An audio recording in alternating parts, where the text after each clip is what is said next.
Chandler, come here. This is Chandler.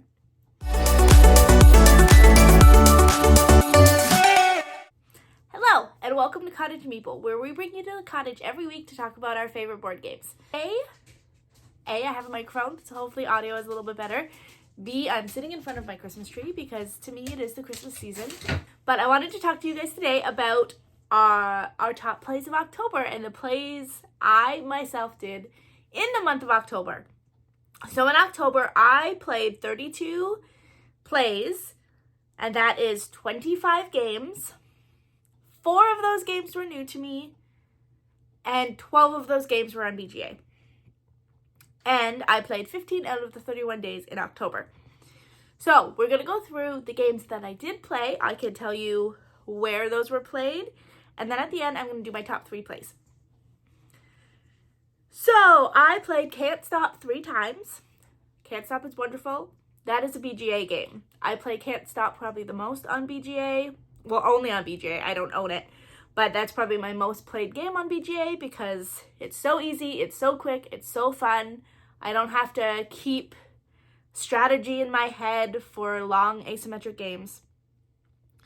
So I played Can't Stop 3 times. Romy Rammy, I played twice. One of those would be in person, one of those would be on BGA. Romy Rammy was played at the cottage with Melissa. You can check out that vlog from last week. We played Nekojima 3 times. Draftosaurus twice. One of those, or both of those would be on BGA. Another great BGA game. Zombie Kids twice, obviously with my children. I played Too Many Bones once. Too Many Bones is fantastic. It's not a game I get to play very often, but when I do play it, I have a lot of fun with it. I did get 1 play in. Salton Sea, I played that once. I think I'm going to call Salton Sea. The game itself was great. It's just not a game for me. Dwellings of Eldervale, I played that once. My number 2 game of all time. It's amazing. I love it. Brass Birmingham, also a great game. I should probably play this again soon with Kevin because I think he would really enjoy it. Vindication, I played that once. I do not own Vindication, but a friend of mine does. I've played it a few times with him. Another great game. Apiary, Space Bees, another one in my top 10. I love Apiary. I'd like to get more plays of that. Worker Placement game, Stonemaier game, fantastic. One of my favorite publishers. We played Seize the Bean, which does not get played very often, but when it does get played, we love it. It's like a hand management, engine building game. And the theme is fantastic. You're running a coffee shop. It's perfect. I played 1 play of Paint the Roses. That was at the cottage as well. I played 1 game of Red Rising. So this was a new to me game.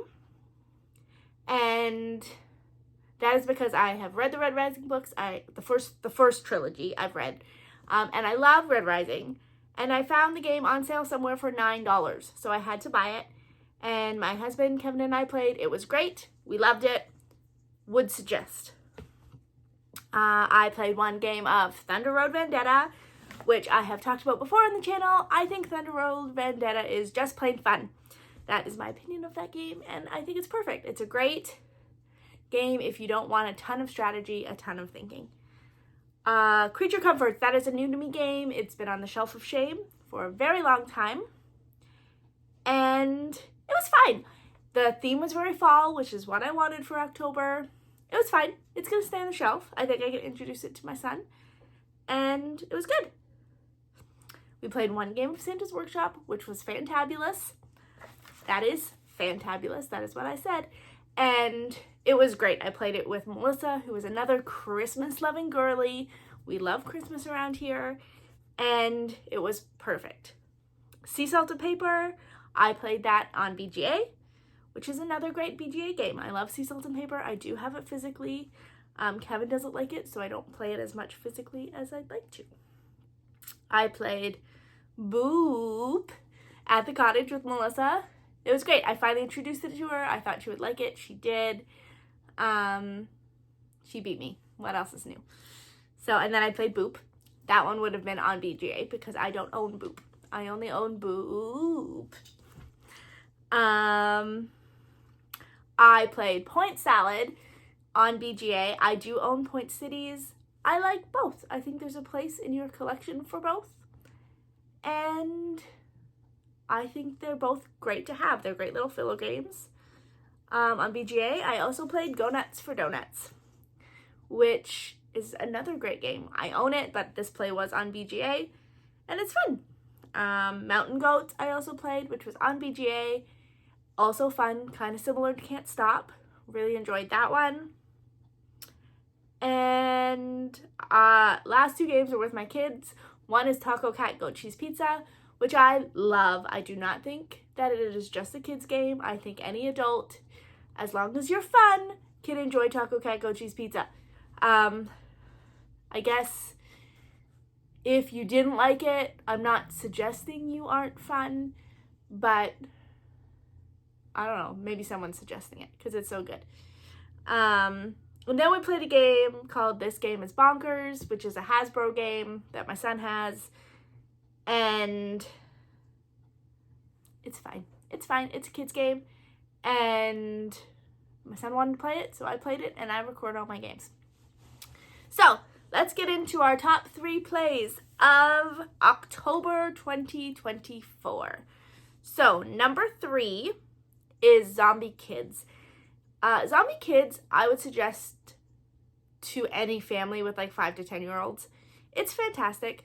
It's so much fun. It's actually a legacy game, so the more you play, you unlock envelopes to make the game more complicated, and my kids love it. I don't mind playing it with them. It's exciting, and you know I'm already really passionate about sitting around the board game table with your kids, and this is one I love playing with them.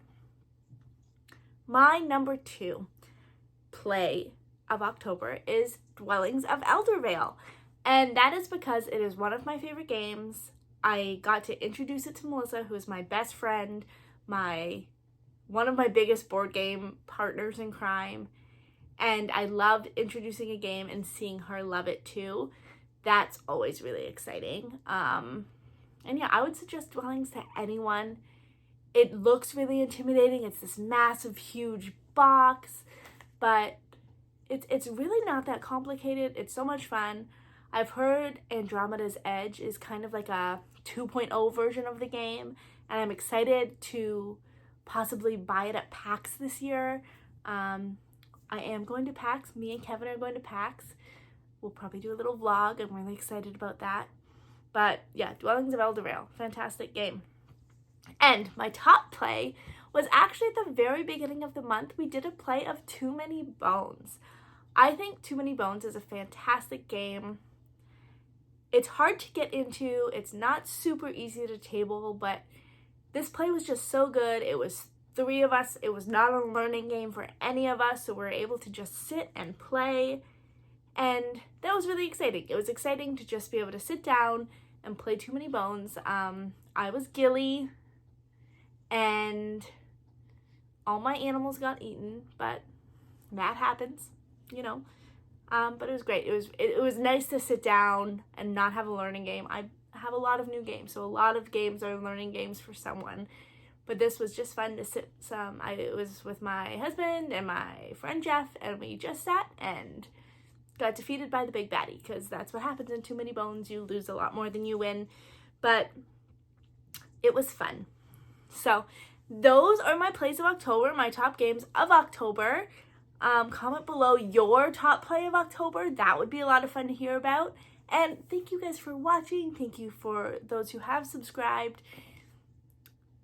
I'm having a lot of fun here. I'm having a lot of fun editing and filming, and I'd love you guys to come join us at the cottage.